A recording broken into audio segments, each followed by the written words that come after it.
Qui es-tu? Cette question, on la connaît tous. C'est peut-être l'une des plus célèbres de la littérature. Et elle nous jette, comme ça, direct, au cœur du pays des merveilles. Une question sur l'identité, sur le sens, sur la réalité.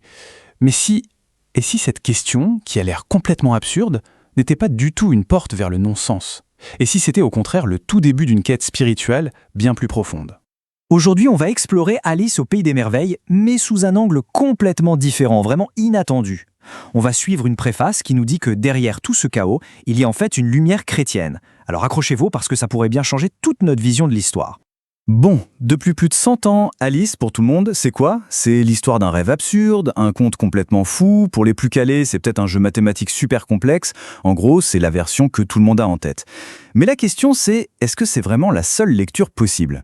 Et voilà, tout est résumé ici. D'un côté, la vision habituelle, une histoire absurde, un rêve sans queue ni tête. Et de l'autre, ce que cette préface propose, un chemin spirituel, carrément une parabole. On nous demande de faire un grand écart, de changer complètement de lunettes pour voir l'œuvre, non pas comme une histoire qui fuit le sens, mais au contraire, comme une histoire qui en est la quête. Et l'auteur de la préface, lui, il est formel.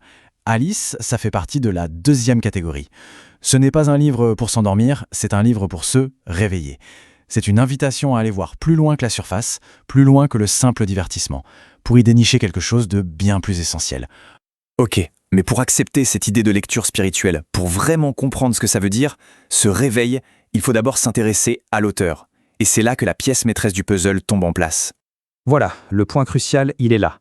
Lewis Carroll, ce n'était pas juste un doux rêveur un peu bizarre. C'était le nom de plume du révérend Charles Lutwidge Dodgson, un diacre anglican, prof de maths à Oxford, un homme de foi profondément croyant.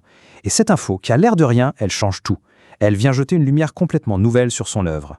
Et sa foi, attention, c'était pas juste un passe-temps du dimanche, non. Ça a vraiment été le fil rouge de toute sa vie. Son enfance dans un presbytère a forgé sa vision du monde. Il a eu des expériences mystiques hyper fortes, comme cette vision d'ange au théâtre qui l'a complètement bouleversé. Et ça va jusqu'à sa plaque commémorative au coin des poètes de l'abbaye de Westminster. C'est pas un détail de sa vie, ça. C'est le moteur de son imagination. Bon, maintenant qu'on a cette clé, on va essayer d'ouvrir la porte. Et vous allez voir, dès qu'on pose cette grille de lecture spirituelle sur l'histoire, eh bien le monde d'Alice, qui avait l'air si chaotique, se met à avoir une cohérence assez bluffante. Regardez un peu comme ça colle parfaitement. Le lapin blanc, ce n'est plus juste un animal en retard, il devient le messager de la grâce, un appel divin. La reine de cœur, terrifiante, ce n'est plus une simple despote, mais l'image de notre propre ego qui veut tout contrôler. En fait, chaque lieu, chaque personnage, trouve sa place dans une sorte de grande carte du voyage de l'âme. Et ce voyage, il se fait en 2 temps, en 2 livres. Ce ne sont pas 2 histoires à part, non, ce sont les 2 étapes d'un seul et même parcours. D'abord, il y a la descente à l'intérieur de soi, la purification, c'est le pays des merveilles.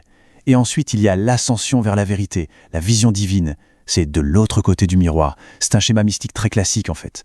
Là, on pourrait se dire, ok, c'est intéressant, mais c'est une vision un peu vieille, très 19e siècle. Eh bien, pas du tout. La préface argumente que ce message de Carroll, il n'a jamais été aussi actuel, aussi pertinent qu'à notre époque. On parle de l'ère des simulacres. C'est un concept du philosophe Jean Baudrillard, et ça décrit parfaitement notre monde. Un monde de copies sans original, où la vérité semble se noyer dans l'image. Un monde où on a de plus en plus de mal à faire la différence entre le vrai et le faux. Franchement, c'est une impression qu'on a un peu tous les jours. Et c'est là que le lien devient hyper clair. D'un côté, on a Alice qui cherche à fuir un monde qui n'a aucun sens. Puis on a Baudrillard qui décrit notre monde comme ayant perdu le contact avec le réel. Et enfin, on a Neo dans Matrix qui se bat pour se débrancher d'une simulation.